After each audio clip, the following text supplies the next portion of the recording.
উপকূলীয়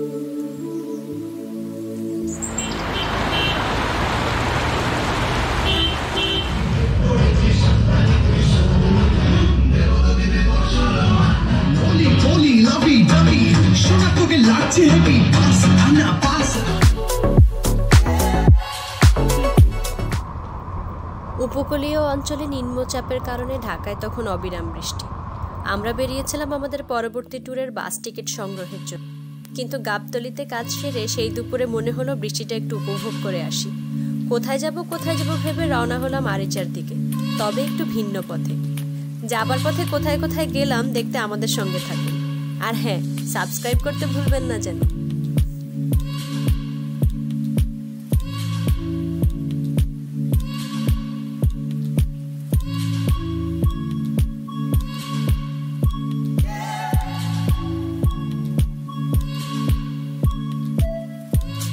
হেমায়েতপুর থেকে বাম দিকে এই রাস্তাটা ধরে কিছু দূর এগিয়ে এই মুহূর্তে আমরা আছি ধলেশ্বরী নদীর উপর।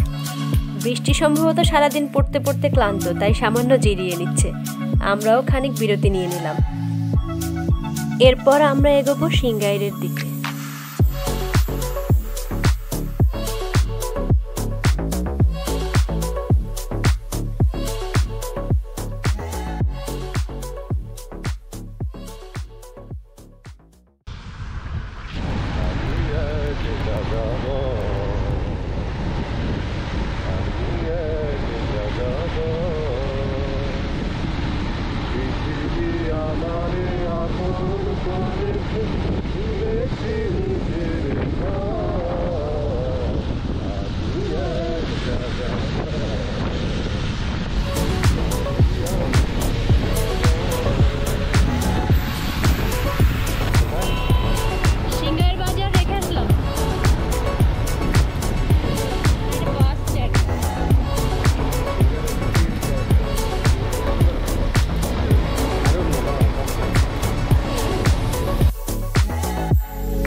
সিংগাইর বাস স্ট্যান্ড থেকে কিছুটা সামনে গিয়ে এই অদ্ভুত সুন্দর গাছতলাটা দেখতে পেলাম। সামনে পুরনো একটা ভাঙা মন্দির। নিশ্চয়ই এককালে এখানে মানুষের পদচারণা ছিল। এখন কেবল পানিতে টুপটাপ বৃষ্টি পড়ার শব্দ আর পাখির ডাক।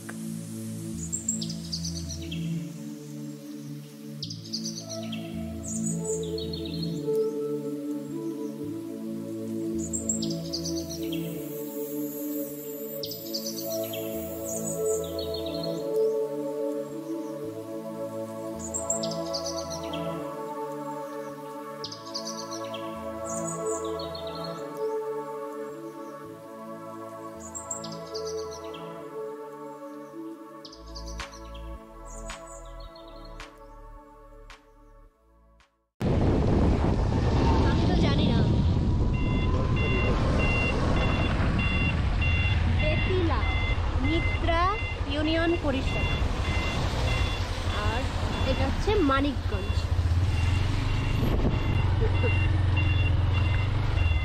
ওইটাই তো আমরা যা ভাবছিলাম তাই না।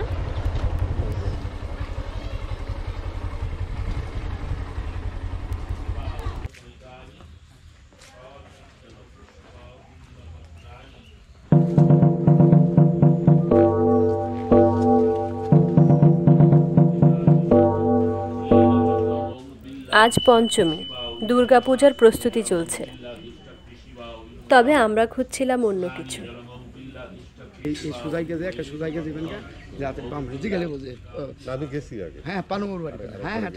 কি বাড়ি? পানুমোর? পানুবাবু। পানুবাবু, হ্যাঁ, এটা পাকিস্তানে তার ওয়ারলেস ছিল। তারপরে আপনার ইয়ে গণ যে পাক বানাগুলো গোলাগুলি করছে, উনি উনার বউ, ওয়াইফ সহ। হ্যাঁ, ওনার একটা দুই নালা আছে, একটা এক নালা মন্দির আছে।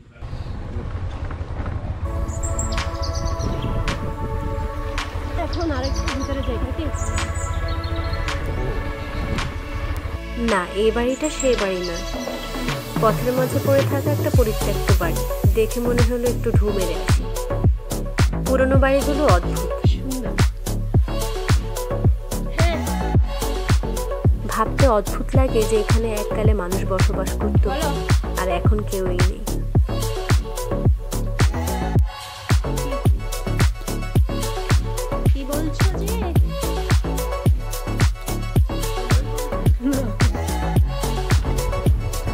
মানিকগঞ্জ সদর উপজেলার বেতিলায় অবস্থিত বেতিলা জমিদার বাড়ি। এটি একটি ঐতিহাসিক স্থাপনা।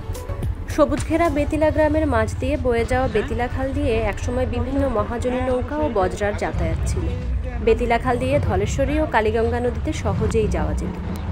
এরই ফলশ্রুতিতে তৎকালীন সময়ের বড় বড় বণিকেরা এই বেতিলা খালকে নিরাপদ পথ হিসেবে ব্যবহার করতেন।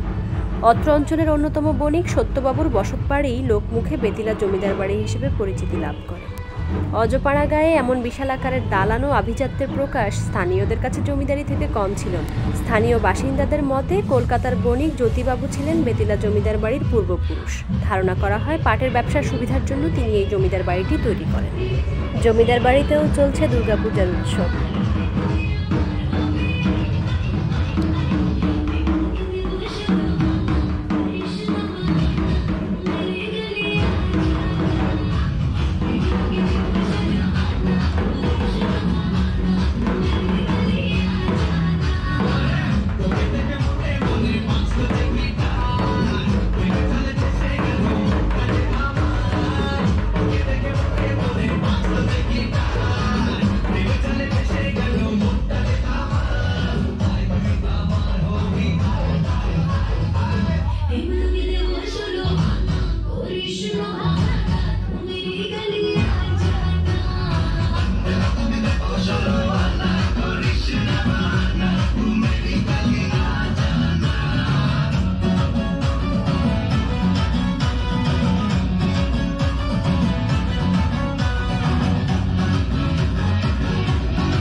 রাজধানী ঢাকার নিকটবর্তী হওয়ায় বেতিলা জমিদার বাড়ি দেখে দিনে দিনেই ফিরে আসা যায়।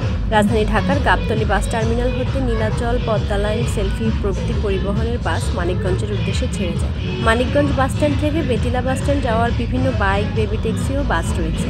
বেতিলা বাসস্ট্যান্ড হতে অটো বাইকে চড়ে বেতিলা বাজারের কাছে অবস্থিত বেতিলা জমিদার বাড়িতে যাওয়া যায়।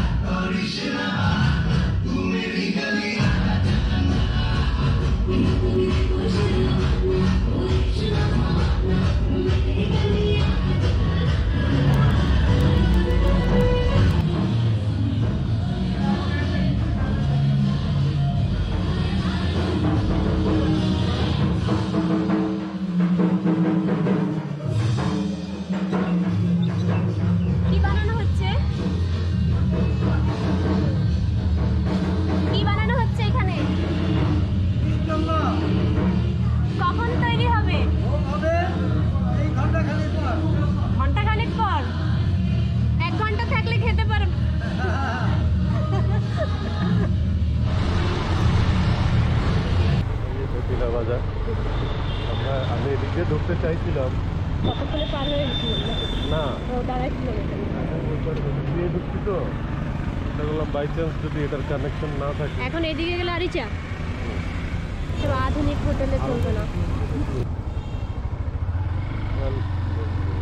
ওগুলোর স্বাদটা সেরকম হয় না।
বানানোই আছে।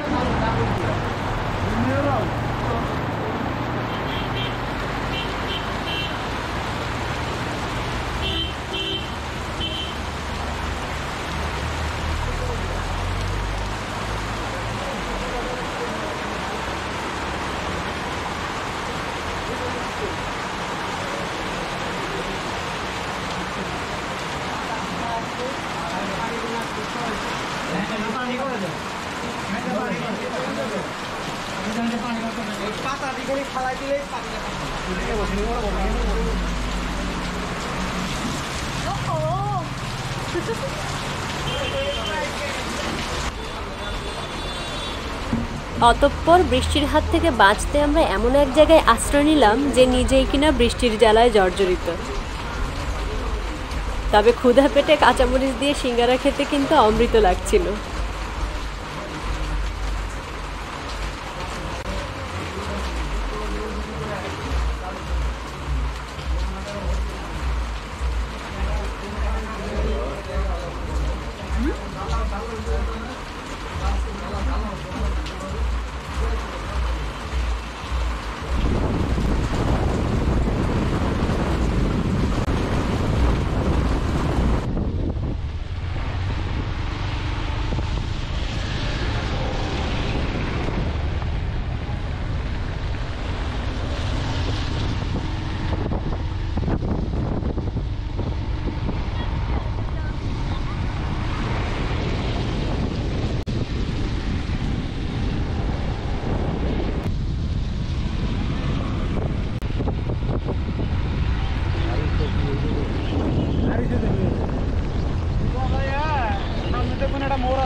বামে গেলে আবার হরিরামপুর বলে দিকে চলে যাবেন। যার বেশি দূর নাই, অল্প একটু নদীর পাড় থেকে গেছে এর মধ্যে গেছে গেছে। হ্যাঁ, এটা বেশি দূর না জানে। হ্যাঁ, সামনের আর অনেক মোড়ে যায় ডাইনে যাবেন, বামে যায় না, বামে গেলে আবার দিকে চলে যাবেন।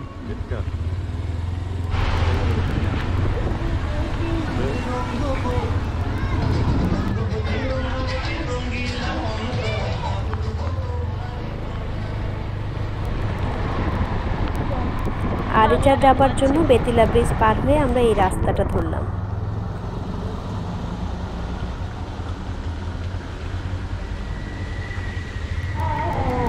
পুজোর ছুটিতে বিয়ে করে নিচ্ছে মনে হয় না?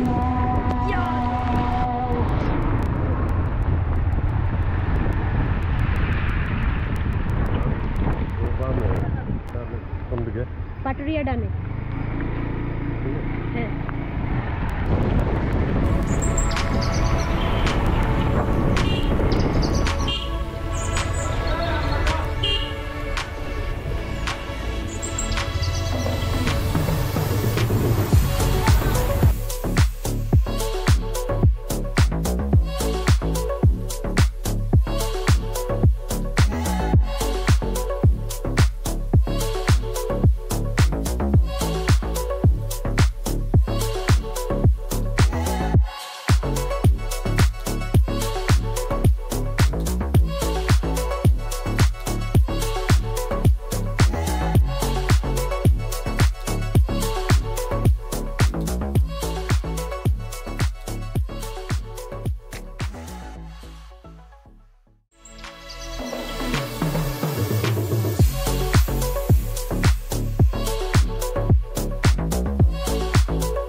ঘাট এখানে না? নামলো?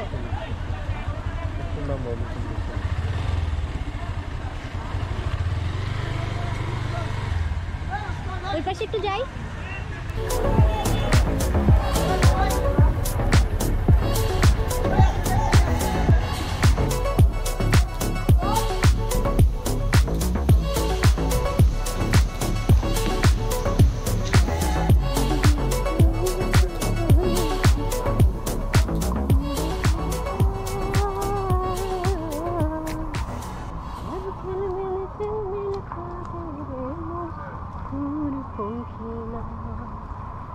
এই সেই আরিচা ঘাট।